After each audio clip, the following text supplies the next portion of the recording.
আন্তর্জাতিক মাতৃভাষা দিবসে মহান ভাষা শহীদদের স্মরণ করছি। স্বাগত জানাচ্ছি সকালের স্পোর্টস ওয়ার্ল্ডে, সঙ্গে রয়েছে আমি মাজুর মোর্শেদ। শুরুতে বাংলাদেশের শ্রীলঙ্কা সফরের খবর। 2 ম্যাচ টেস্ট সিরিজের জন্য আজ দুপুরে দল ঘোষণা করবে বাংলাদেশ ক্রিকেট বোর্ড বিসিবি। আগামী 27 ফেব্রুয়ারি শ্রীলঙ্কার উদ্দেশ্যে ঢাকা ছাড়বে জাতীয় ক্রিকেট দল। প্রধান নির্বাচক আগেই ইঙ্গিত দিয়েছেন তেমন বড় কোনো পরিবর্তন থাকছে না এবারের দলে। মুশফিকুর রহিমের নেতৃত্বে 15 সদস্যের দল প্রায় চূড়ান্ত, তবে বাড়তি উইকেটরক্ষক ব্যাটসম্যান হিসেবে দলে টিকে থাকতে পারেন লিটন দাস। এছাড়া মুস্তাফিজ ফিট হয়ে ওঠায় তার স্কোয়াডে ফেরাটা প্রায় নিশ্চিত। দলে ঢোকার সম্ভাবনা রয়েছে রুবেল হোসেনেরও, তবে ফিটনেস সমস্যার কারণে ইমরুলের দলে ফেরাটা অনিশ্চিত। 23 ফেব্রুয়ারি অনুশীলন শুরু করবে টাইগাররা। তার আগেই ছুটি কাটিয়ে দলে যোগ দেবেন কোচ চান্ডিকা হাথুরুসিংহে। 7 মার্চ দলে শুরু হবে শ্রীলঙ্কা বাংলাদেশ প্রথম টেস্ট।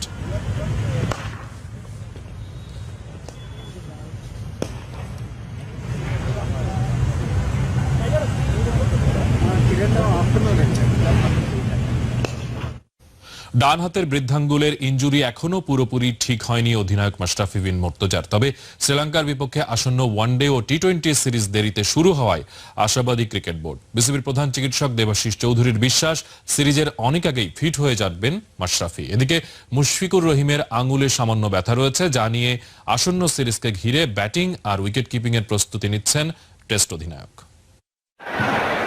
নিউজিল্যান্ডের বিপক্ষে দ্বিতীয় টি-20তে নিজের বলে ফিল্ডিং করতে গিয়ে ডান হাতের বৃদ্ধাঙ্গুলি ভেঙে ফেলেন মাশরাফি বিন মুর্তজা।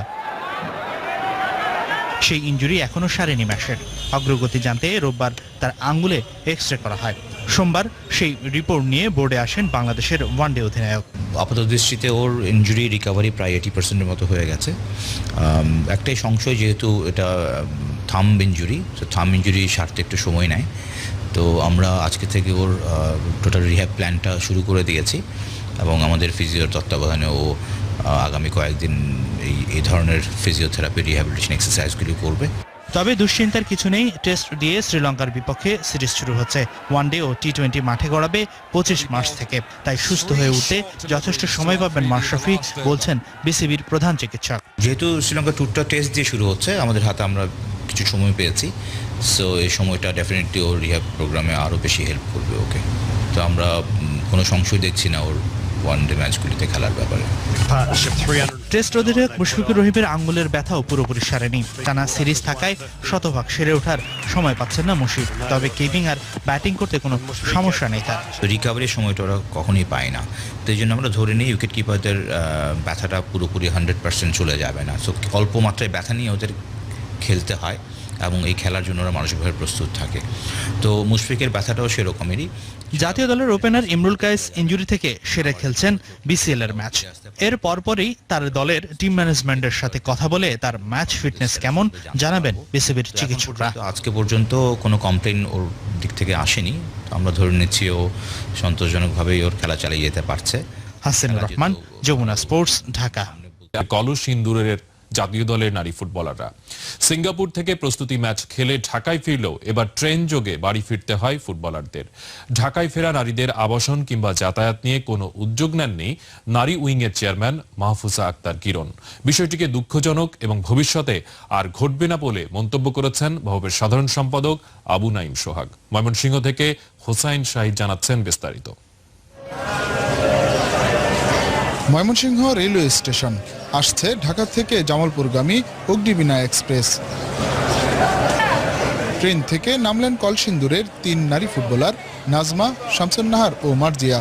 স্টেশনের বাইরেও তাদের জন্য অপেক্ষায় নেই নির্দিষ্ট কোনো পরিবহন। জানালেন নিজেদের ইচ্ছা অনুযায়ী চলছেন তারা, সাথে ছিল না কোনো অভিভাবকও। ভাইয়া কথা বলা নিষেধ ভাইয়া। কথা বলা নিষেধ? হ্যাঁ ভাইয়া। কথা বলা যাবে না, না করে দিছে? হ্যাঁ, কথা বলা যাবে। সাথে কি আসছে? সাথে আমাদের কেউ আসে নাই, আমাদের স্যার টিকিট করে তুলে দিয়েছে, আমরা এসে বসছি। নিজেরাই ফোন দেন জেলা ফুটবল অ্যাসোসিয়েশনের কর্মকর্তা বোরহানুদ্দিনকে। অনুরোধ জানান তাদেরকে কলসিন্দুরে যাওয়ার ব্যবস্থা করে দিতে। বোরহানুদ্দিন মেয়েদের অটোরিকশায় করে স্টেশন থেকে নিয়ে গেলেন পাটগুদাম বাস স্ট্যান্ডে। সেখান থেকে রীতিমতো দরদাম করে ভাড়া ঠিক করে অন্য আরেক যাত্রীর সাথে সিএনজিতে তুলে দেওয়া হয় তাদের। ফুটবল ফেডারেশন থেকে কোনো ফোন দেয়নি? মেয়েরা যোগাযোগ করছে, তারা বলছে যে আমরা বাড়িতে যাব, আমরা এই অগ্নিমেনে আসতেছি, আপনি থাকবেন। এদিকে জাতীয় দলে খেলা কলসিন্দুরের নারী ফুটবলারদের যাত্রার বিষয়ে ফের অবহেলা করায় বিস্মিত স্থানীয়রা। আর বাফুফে আবারও বলছে ভবিষ্যতে এমনটি আর হবে না। যে একজন গার্জিয়ান দরকার, তাইলে থাকলে মেয়েদেরও নিরাপদ থাকে, মেয়েরাও কোনো সমস্যা হয় না, আমরাও একটা দুশ্চিন্তা থাকি না যে মেয়েরা আসতেছে। কোনো ঘটনা ঘটে গেলে পরে তো সেটা আর ফেরত আসবে না, ঘটে নাই কিন্তু ঘটে যাইতে পারে। বাড়িতে যাওয়ার বিষয়ে বাংলাদেশ ফুটবল ফেডারেশন আমরা মোর কেয়ারফুললি তাদের বিভিন্ন ট্রান্সপোর্টেশনের ব্যবস্থাগুলো করেছিলাম। প্রতিমধ্যে যদি আবার কিছু ঘটে থাকে সেটার জন্য অবশ্যই আমরা মনে করি যে ভবিষ্যতে আমরা আরও বেশি কেয়ারফুল থাকবো। আরও একবার আগের মতোই এমন কথা বলেই দায়িত্ব এড়িয়ে গেলেন সাধারণ সম্পাদক। আর বাফুফের শীর্ষকর্তার নির্দেশে দলের সঙ্গে থাকা নারী কর্মকর্তা উম্মে হাবিবা শশীকে কথা বলতে দেয়া হয়নি যমুনা টেলিভিশনের সাথে।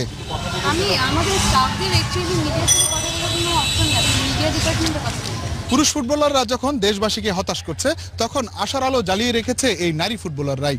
তবে একই ঘটনার পুনরাবৃত্তি। যাত্রাপথে কোনো অভিভাবক ছাড়াই তারা ঢাকা থেকে কলসিন্দুরে গেলেন।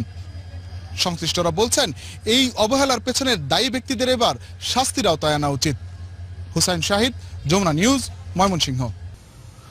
হকার থেকে আন্তর্জাতিক রোল বল ফেডারেশনের সাধারণ সম্পাদক। বলছি রোল বল খেলাটির জনক ভারতীয় রাজু দাবারের কথা, যিনি বর্তমানে আন্তর্জাতিক রোল বল ফেডারেশনের সাধারণ সম্পাদক হিসেবে এসেছেন ঢাকায়। রোল বল খেলাটিকে আজকের রূপে নিয়ে আসার পেছনে শোনালেন মর্মস্পর্শী জীবন কাহিনী। সেই সাথে দারুণ খুশি বাংলাদেশ দলের পারফরমেন্সের উন্নতি দেখে।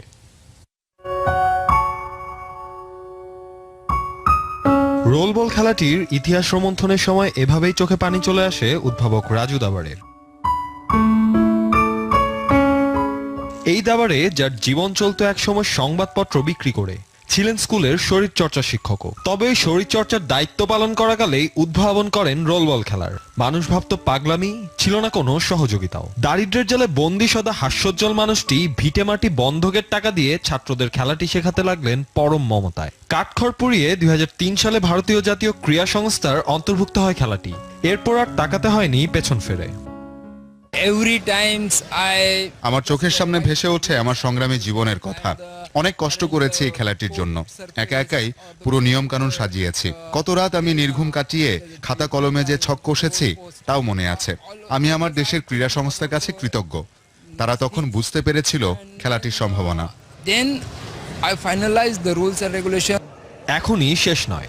রোল বলকে গ্রেটেস্ট শো অন আর্থ অলিম্পিকে অন্তর্ভুক্ত করার পরই তৃপ্তির ঢেকুর তুলতে চান এই ভারতীয়। 2024 অলিম্পিকে গেমসটির অভিষেকের সব চেষ্টাই চালাচ্ছে federation. Next step, the game is included in the Olympic game. বাংলাদেশকে দেখেছেন গেল বিশ্বকাপেও, তবে এবারের বাংলাদেশ দল যথেষ্ট পরিণত হিসেবেই ধরা পড়েছে রোল বলের জনকের দৃষ্টিতে। The Bangladesh team are very nice. পুরুষ দলের পাশাপাশি নারীদেরও যথেষ্ট উন্নতি দেখলাম। এখানে সুন্দর সুবিধা সম্পন্ন একটি মাঠ রয়েছে। তোমাদের উচিত হবে ঘরোয়া বিভিন্ন লিগ চালু করা। এর ফলাফল পাওয়া যাবে আন্তর্জাতিক মঞ্চে। And boys teams are very well.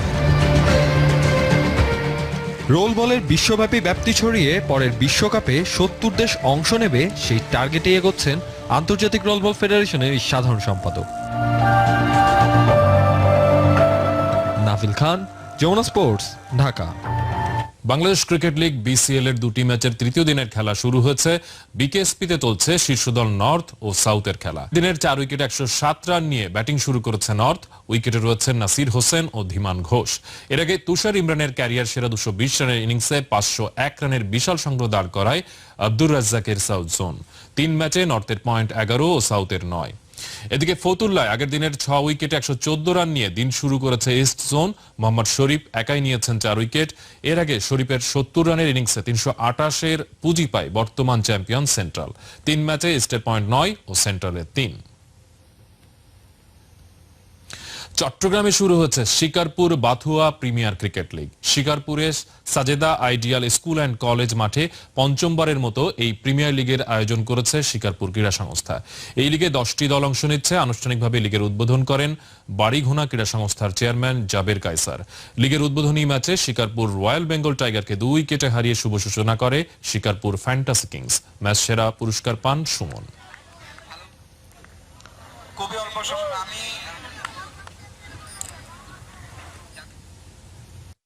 আসন্ন এফটিপিতে ভারত সহ সারা বিশ্বে আরো বেশি টেস্ট খেলার সুযোগ পাওয়া উচিত বাংলাদেশের, বিশ্বাস ক্রিকেট অ্যাসোসিয়েশন অব বেঙ্গলের সভাপতি সৌরভ গাঙ্গুলির। এদিকে বেঙ্গলের সভাপতির পদ ছেড়ে বিসিসিআই এর দায়িত্ব নিচ্ছেন কিনা এমন প্রশ্নে বিষয়টিকে গুঞ্জন বলে উড়িয়ে দিয়েছেন সৌরভ। কলকাতায় তার সঙ্গে একান্ত সাক্ষাৎকারে কথা বলেছেন আমাদের সহকর্মী সালাউদ্দিন সুমন। वापस नहीं आता। 2008-এ আন্তর্জাতিক ক্রিকেট থেকে বিদায়ের পরই ক্রমেই ব্যস্ততা বেড়েছে বিজ্ঞাপন আর টিভি শোতে সঞ্চালকের ভূমিকায়। वक्त को वापस लाना पड़ता है। ভারতের ফ্রাঞ্চাইজি ফুটবল অ্যাটলেটিকো ডি কলকাতার অন্যতম কর্ণধার বনে গেছেন। তবে রক্তে যার ক্রিকেট, তিনি তো ক্রিকেটেই ফিরবেন। আর তাই 2015 সালে আবারও ফিরে আসেন নিজ ভুবন প্রিয় ইডেন গার্ডেন্সে ক্রিকেট সংগঠকের ভূমিকায়। ক্রিকেট উন্নয়নে ক্রিকেট অ্যাসোসিয়েশন অব বেঙ্গলের প্রধান হিসেবে দিনরাত কাজ করে চলেছেন। স্বপ্ন দেখেন ভারত ছাড়িয়ে বিশ্ব ক্রিকেটকে কিছু দেবার। বিসিবি আগ্রহী হলে সৌরভ ছড়াতে চান এপার বাংলায়ও। বললেন তৃণমূলের উপর সবচেয়ে জোর দেওয়া উচিত বাংলাদেশের। আমি কথা বলেছিলাম তোমাদের প্রেসিডেন্টের সাথে ডোমেস্টিক ক্রিকেট ইমপ্রুভ করার জন্য। প্লেয়ার তো উঠছে, ভালো জোরে বোলার আছে, তাসকিন আছে, সব সময় তো কথা হয় না, দেখাও হয় না, নিজের কাজ নিয়ে ব্যস্ত, কিন্তু দেখা হলেই কথা হয়। বাংলাদেশের সঙ্গে সম্পর্ক তো খুব ভালো। হায়দ্রাবাদ টেস্টে বাংলাদেশের ভালো পারফরমেন্স ভারতের মাটি ও এফটিপিতে আরো বেশি ম্যাচ পেতে সাহায্য করবে বলে মনে করেন দেশটির সাবেক এই অধিনায়ক। আইসিসি এফটিপিতে বাংলাদেশের কথা ভেবেছি। আমি রিসেন্টলি একটা কথা লেখা পড়ছিলাম যে এই নতুন এফটিপিতে বাংলাদেশের সুবিধা হবে। আশা করি বাংলাদেশ অনেক ইমপ্রুভ টিম। সম্প্রতিকালে ভারতীয় ক্রিকেট বোর্ডের অস্থিরতায় সেখানে সভাপতি আসনে বসার পরিকল্পনা আছে কিনা এমন প্রশ্নে গুজব বলে উড়িয়ে দেন তিনি। না দূর, সব রুমার্স। ভালো থেকো। না রুমার্স। 2015 সালে জগমোহন ডালমিয়ার উত্তরসূরি হিসেবে ক্রিকেট অ্যাসোসিয়েশন অব বেঙ্গল সিএবির দায়িত্ব নেন সৌরভ। इसलिए लोग मुझे बाप नहीं दादा बोलते हैं। সালাউদ্দিন সুমন, যমুনা স্পোর্টস, কলকাতা, ভারত। কামাল ক্লাব কাপের খবর। নিজেদের দ্বিতীয় ম্যাচে জয়হীন থাকলো ঢাকা আবাহনী। দক্ষিণ কোরিয়ার পোচেয়ন সিটিজেনের সাথে গোলশূন্য ড্র করেছে ঢাকার জায়ান্টরা। নিজেদের প্রথম ম্যাচে মালদ্বীপের ক্লাব টিসি স্পোর্টসের কাছে হেরে যাওয়ায় এদিন জয়ের জন্য মরিয়া হয়ে মাঠে নামে আকাশী নীলরা। চট্টগ্রামের এমএ আজিজ স্টেডিয়ামে শুরু থেকে আক্রমণাত্মক খেলেছে দুদল, তবে গোলের দেখা পায়নি কেউই। এদিকে এ গ্রুপের আরেক ম্যাচে কিরগিজস্তানের লিগ চ্যাম্পিয়ন এফসি আলগাকে 2-1 গোলে হারায় টিসি স্পোর্টস। যদিও 36তম মিনিটে এগিয়ে যায় এফসি আলগা, হেড করে আলগাকে এগিয়ে দেন এরমেক নুসবালিয়া। পরপর 2টি গোল করে ম্যাচ জিতে নেয় টিসি স্পোর্টস ক্লাব।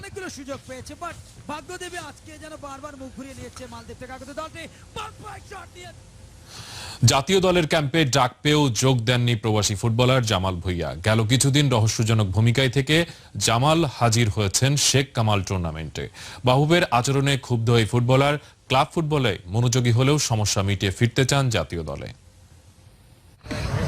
গেল 3 বছর জাতীয় দলের নির্ভরতার প্রতীক ছিলেন ডেনমার্ক প্রবাসী ফুটবলার জামাল ভুঁইয়া। কিন্তু সাবেক কোচ সেন্ট ফিটের বিরাগভাজন হয়ে জাতীয় দল থেকে বাদ পড়তে হয় এই ডিফেন্সিভ মিডফিল্ডারকে, যেখানে বাফুফের ভূমিকায় হতাশ জামাল। এটা তো ভালো না, এটা আসলে নো কমেন্ট। জামালবিহীন শেষ 5 ম্যাচে বিপর্যয়ের চরম রূপ দেখেছে জাতীয় দল। নিজের অপরিহার্যতার কথা তাই জোর গলায় জানালেন তিনি। লাস্ট 5 ম্যাচ আমি তো বাংলাদেশের ন্যাশনাল টিম খেলছি না, আর ওরা ব্যাড পারফরমেন্স করছে, সো মেবি নিউ ডিসিশন হবে, let's see, I don't know. সেন্ট ফিটের বিদায়ের পর জাতীয় দলের নতুন ক্যাম্পে ডাক পেয়েছিলেন জামাল, কিন্তু বাফুফের সে ডাকে সাড়া না দিয়ে অংশ নিয়েছেন শেখ কামাল আন্তর্জাতিক টুর্নামেন্টে। তবে ফেডারেশনের প্রতি ক্ষোভ থাকলেও তা মিটিয়ে দ্রুতই জাতীয় দলে ফিরতে চান জামাল ভুঁইয়া। এই ছিল স্পোর্টস ওয়ার্ল্ডের সকালের আয়োজনে।